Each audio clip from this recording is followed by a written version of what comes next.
요시야는 이스라엘 왕정 시대에 몇 안 되는 성군 중에 하나입니다. 그의 행적을 보아도 그렇고 그의 죽음을 보아도 그렇습니다. 8세에 즉위해서 예루살렘에서 31년 다스립니다.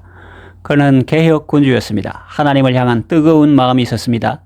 율법책을 발견하고 그 말씀 앞에 어쩔 줄 몰라 하며 회개하고 대책을 찾습니다. 그 순수함과 그 진실함은 요즘 시대에 보기 드문 천년 기념물 같은 경건의 한 단면입니다. 그는 사무엘 일에 지키지 않았던 유월절을 지켰습니다. 그가 죽었을 때는 어땠습니까? 온 유다와 예루살렘 사람들이 그의 죽음을 슬퍼했습니다. 그 유명한 예레미야 선지자는 그를 위하여 애가를 지었습니다. 노래하는 남자와 여자는 요시야를 슬퍼 노래했습니다. 그것이 규례가 되어 유대인들에게 계속 불렸고 그 가사는 애가 중에 기록되었습니다. 그렇다면 그는 왜 죽었을까요? 어떻게 하다가 죽었을까요? 39이면 젊은 나이고 한창 일할 나이인데 왜 죽었을까요? 기원전 609년 머깃도 전투와 기원전 605년 갈그미스 전투에 대해서 알 필요가 있습니다. 당시의 국제 정세는 아수르가 쇠퇴하고 신흥 바벨론이 흥기하던 때였습니다.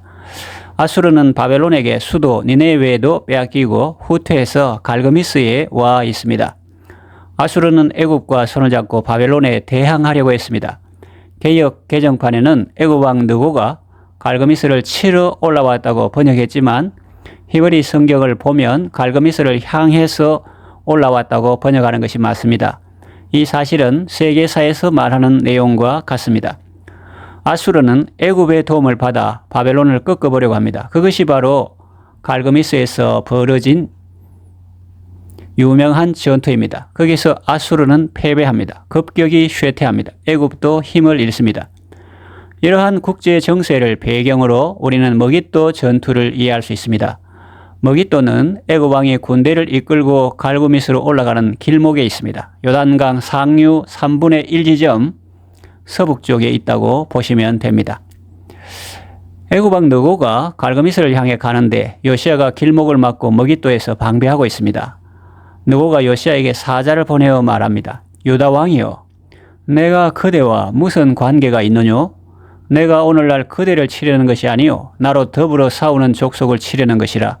하나님이 나를 명하사 속히 하라 하셨은즉 하나님이 나와 함께 계시니 그대는 하나님을 거스르지 말라 그대를 멸하실까 하노라 했습니다. 그러나 요시야는 몸을 돌이켜 떠나기를 싫어합니다. 변장하여 싸우고자 했습니다. 그런데 성경 말씀이 놀랍습니다. 성경 기록자가 뭐라고 말합니까? 요시야가 하나님의 입에서 나온 느고의 말을 듣지 아니하고 이럽니다. 애굽 왕의 말이 하나님의 입에서 나왔다는 것입니다. 바로의 입에서 나온 말이 하나님의 말씀이라는 것입니다. 그리고 또 놀라운 것은 개혁 군주 요시야가 그 말을 듣지 않았다는 것입니다. 어떻게 이런 일이 생길 수 있을까요? 그러나 이것은 사실이며 또 역사입니다. 요시야는 왜 그랬을까요? 아수르가 다시 일어나는 것을 원치 않았기 때문입니다. 아수르는 북이스라엘을 멸망시킨 나라입니다. 또 애굽이 팔레스타인에 대한 지배권을 갖는 것에 불만을 품었을 수도 있습니다. 애굽에 대한 정오심이 너무나 컸을 수 있습니다. 어쨌거나 적어도 이때만은 유다는 바벨론 편입니다. 애굽은 아수르와 연합하고 유다는 바벨론과 한편입니다. 그러나 역사는 아이러니합니다. 유다는 나중에 바벨론에 의해 망하게 됩니다. 그리고 백성들은 포로로 끌려갑니다. 요시야가 변장하고 싸운 것을 보면 아마 애굽 왕을 치는 것이 하나님의 뜻이 아닌 줄 알았을 수도 있습니다. 그러나 애굽에 대한 정오심이 컸기 때문에 결국 자기 욕심대로 하다가 전사하고 말았습니다. 마치 북이스라엘의 아합 왕과 같습니다.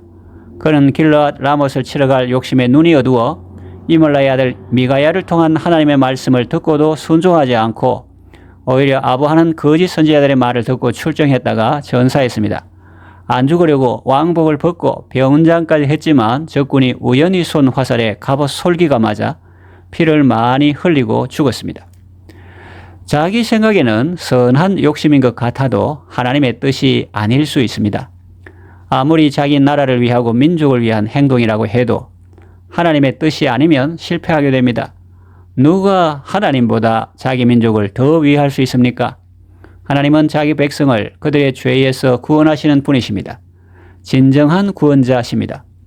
아무리 선한 의도라고 해도 하나님의 뜻보다 앞서서는 안 됩니다. 아무리 좋은 열심이라도 성령님보다 앞서서는 안 됩니다. 과도한 욕심은 화를 불러올 수 있습니다. 불행을 자초할 수 있습니다.